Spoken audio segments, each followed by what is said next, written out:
Welcome to Immigration Info, your ultimate hub for all things immigration.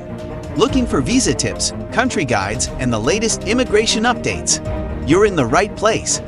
Subscribe for expert insights and join our global community today. The United States Citizenship and Immigration Services, USCIS, has rolled out significant updates to Form I-485, also known as the Application to Register Permanent Residence or Adjust Status.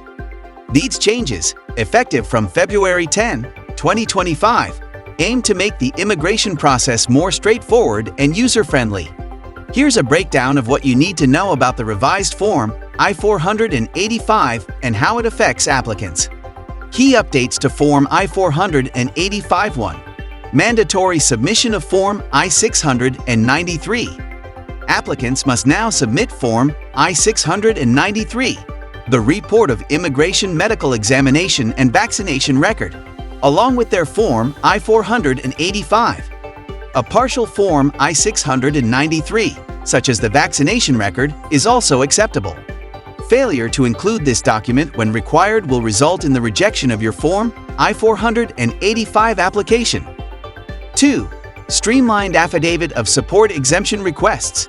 Applicants exempt from submitting Form I-864, the Affidavit of Support, can now request the exemption directly on Form I-485. This change eliminates the need for the separate Form I-864, which has been discontinued. This consolidation reduces paperwork and simplifies the application process for eligible applicants. 3.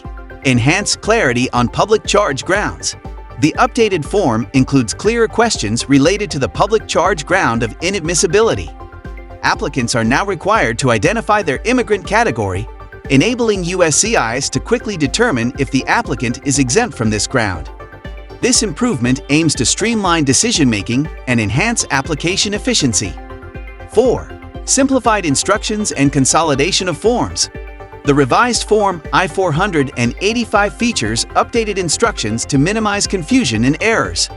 By consolidating forms and clarifying requirements, USCIS seeks to ease the burden on applicants and ensure a smoother submission process. Why these changes matter? These revisions reflect USCIS's broader mission to make the immigration process more efficient and accessible. By addressing common pain points, such as redundant forms and unclear instructions, USCIS is taking steps to reduce applicant stress and improve the overall user experience. Starting February 10, 2025, only the updated edition of Form I-485, dated October 24, 2024, will be accepted. Older versions will no longer be valid, so it's crucial for applicants to use the correct form to avoid delays or rejections. Tips for a successful application. To ensure your Form I-485 application is completed accurately and processed without unnecessary delays, here are some practical tips. 1. Double-check the form version.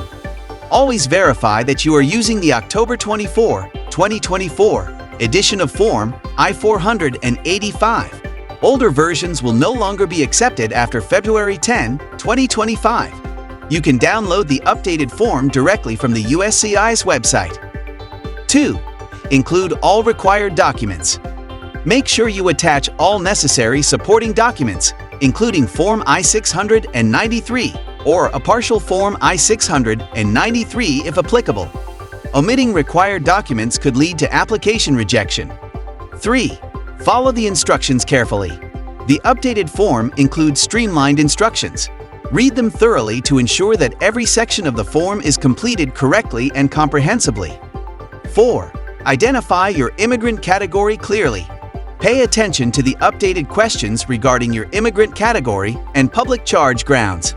Providing accurate and detailed information will help USCIS process your application more efficiently. 5. Seek professional assistance if needed. Immigration forms can be complex. If you're unsure about any part of the application process, consider consulting an immigration attorney or accredited representative to avoid costly mistakes. What happens next? Once you've submitted your updated Form I-485 with the required documents, USCIS will review your application for completeness and eligibility. If additional information or documents are needed, USCIS may issue a request for evidence (RFE). Responding promptly and thoroughly to any RFEs is crucial to keeping your application on track. If your application is approved, you will either receive your green card or instructions for the next steps, depending on your immigration status and eligibility. Final thoughts. The updated Form I-485 is part of USCIS's ongoing efforts to modernize and streamline immigration procedures. These changes not only simplify the application process, but also ensure compliance with current regulations. For applicants, understanding and adhering to these new requirements is essential to avoid unnecessary setbacks. If you have any questions or insights about the updated Form I-485, feel free to share them in the comments below. Stay informed and prepared as you navigate your immigration journey.